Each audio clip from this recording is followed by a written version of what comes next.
virtually an 800-page manuscript in Yiddish, which was his entire story of his experiences in the Holocaust.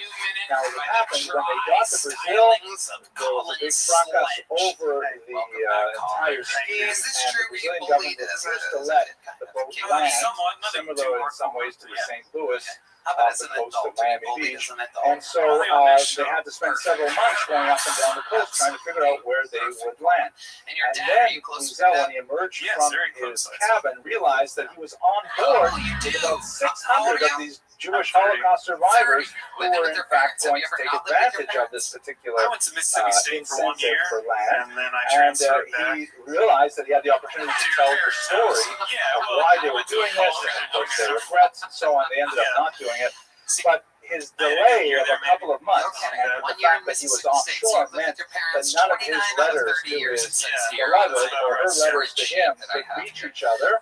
And by the time he got back to France, she had assumed that his silence meant that he reconsidered, and so they ended up not getting married. He ran into her many years later. I think she was living in Brooklyn, actually, and married with children. I hope she's not in this room right now, because that would be embarrassing. At any rate, he ended up, by the way, going on to marry, of course, his famous wife, Marion, who was also his translator, and had a son with her named after his father. But Knight, of course, he wrote it 800 pages in Yiddish, very powerful work. The Yiddish reading audience was very small, but the story was incredibly compelling. And so French publisher agreed to look at it in his second major language, the language in which he would write most of his work. And it was published as Rabbi Rothschild, later coming to American attention in the early 1960s. And of course, it was the basis for the award of the Nobel Prize in 1986. I read Knight when I was an undergraduate, maybe my freshman year at the University of Toronto, and I was overwhelmed by it. I myself, identity is something that I find very fascinating, and I myself struggle with my own Jewish identity. Where exactly I think he just wanted me to move out of my do I fit on the Jewish spectrum? Which direction am I headed in? I'm experimenting with my own Jewish identity. And so to learn about this man who came from an ultra-Orthodox background in Sighet, northern Hungary, and who went through the Holocaust and retained his faith, if not necessarily his make sure your dad doesn't warm up the car. He was a heroic figure, someone that was inspirational to me and tantalizing. I wanted to know more about his ideas and about how he crafted this, I have to say, romantic image of the lonely man of faith, to use another Orthodox title. This was something that deeply affected me, and so I've always had a very close relationship with his literary works, although I've met him a couple of times, I've never really had a personal relationship. I will say one last detail, and I got to move on further.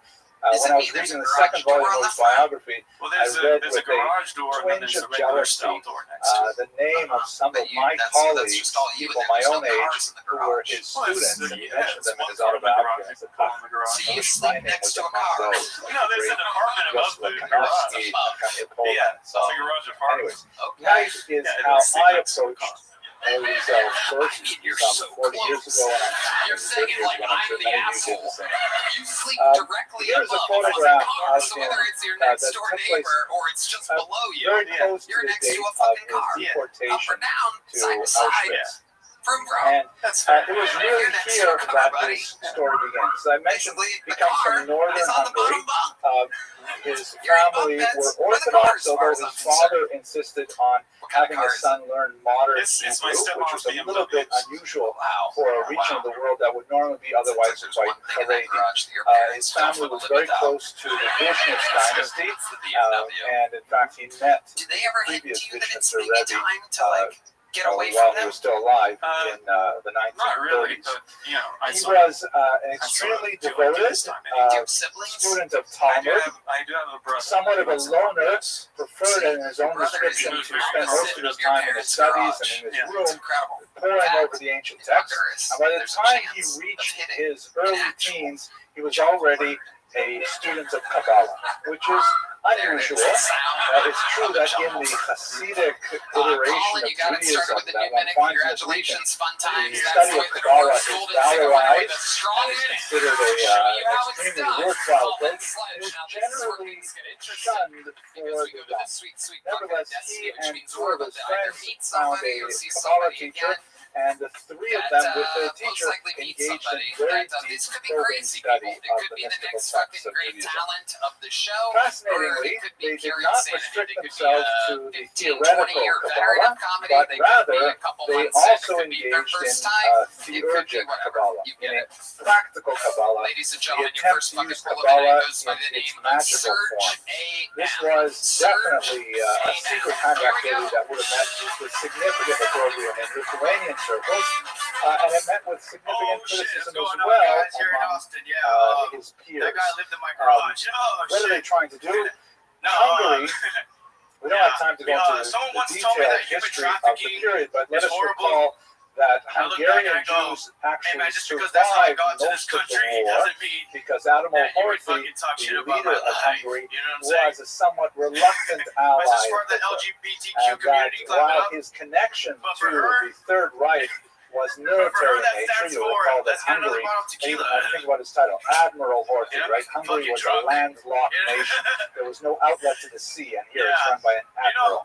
That's primarily because Hungary was just a tiny little rump state of its former glory before World War I, and Hungary was deeply interested in expanding its boundaries. So Horthy linked himself to Hitler and his expansionist goals, hoping to gain greater territory for Hungary, but he was not enthusiastic about the whole final solution business. And he resisted deportation of Jews, particularly Jews with Hungarian citizenship, until the very end.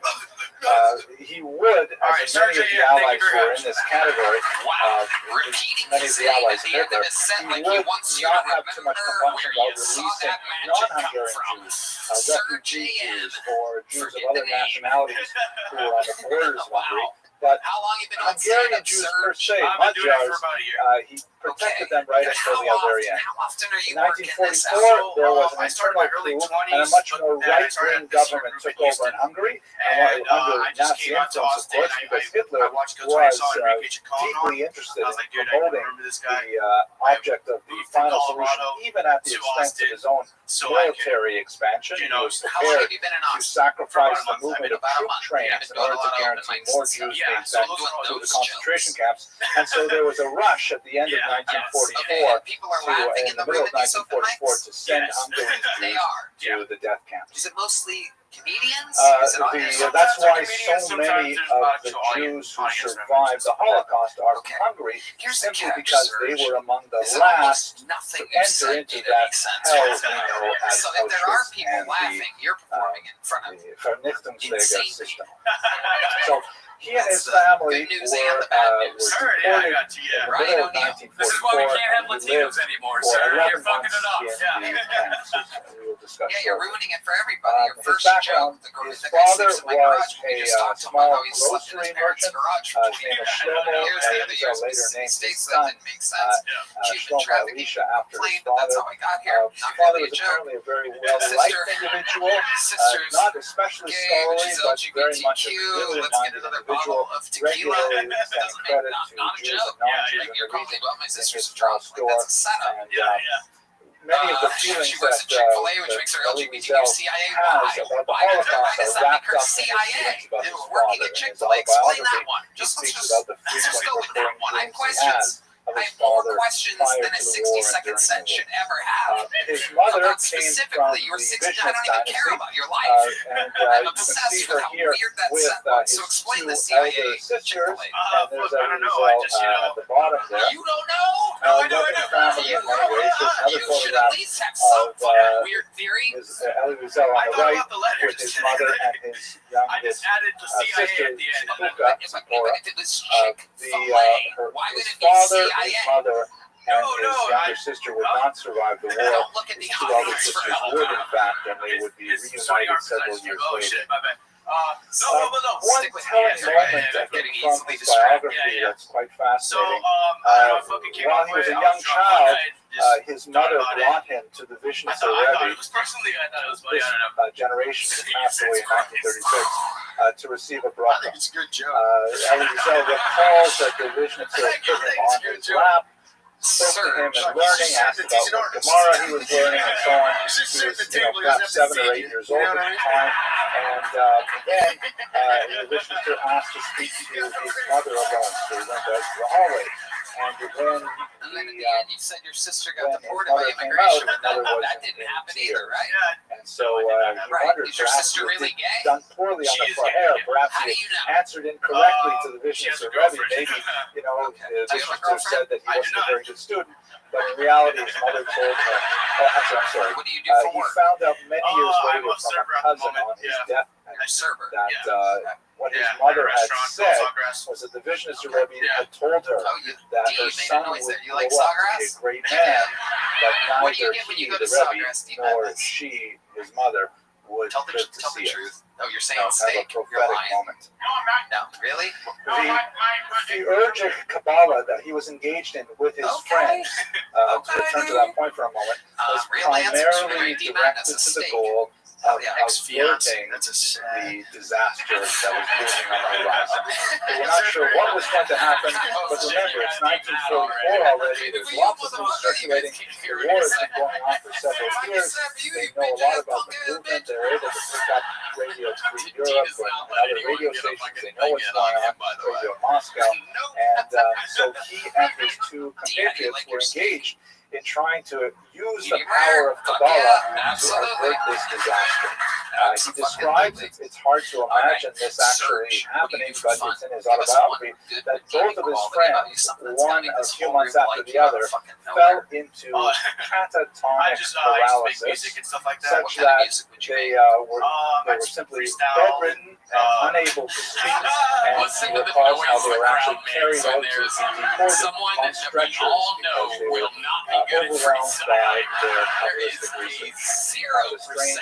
A strange story, but recorded so in his memoirs. Is going to be incredible. Chris O'Connor.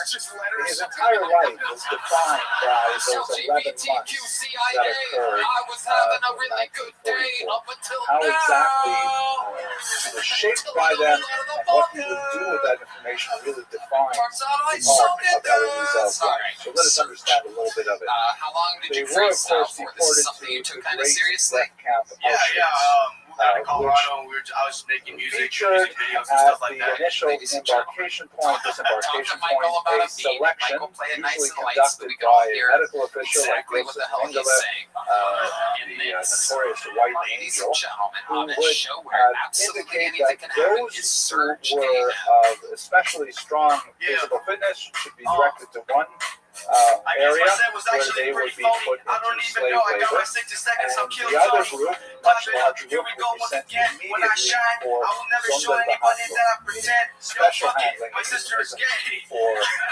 gassing in death chambers. All of their property was removed, including things like prosthetic limbs, eyeglasses, dentures, jewelry, hair, whatever could possibly be of value was removed from the Jew, and then they were sent to gas chambers where they died of asphyxiation by 6.3 gas. These are all things which are terribly familiar to all of us. Wow. There he goes. Search AM, everybody. Make some notes for Search. He tried his best. Go on speaking about this for hours, or to not speak at all about it. Try to find a balance in the context of his life. This is the last he saw of his mother and his youngest daughter. Hello, everybody. This podcast is sponsored by Knit. These are our favorite nicotine pouches by a mile. If you haven't made the switch to Knit pouches yet, now is the time. I'm always reaching for strawberry watermelon ice. Personally, Knit premium nicotine packages will elevate your nicotine experience to make proprietary coconut fiber blend filter for better nicotine absorption and a more comfortable mouthfeel. With Knit, you get strong, lasting flavor that is clean and discreet. Tony, I love Knit. They're the greatest nicotine pouches of all time, and each can comes with 20 Knit pouches. Make the switch to Knit nicotine pouches like we did. We know you'll love these too. And we have a special offer just for Kill Tony listeners, 35% off your first 3 orders only if you order now at knitpouches.com/Tony. That's NYKDpouches.com/Tony. Don't forget you can get 35% off up to 3 times. Specific issue, and that is the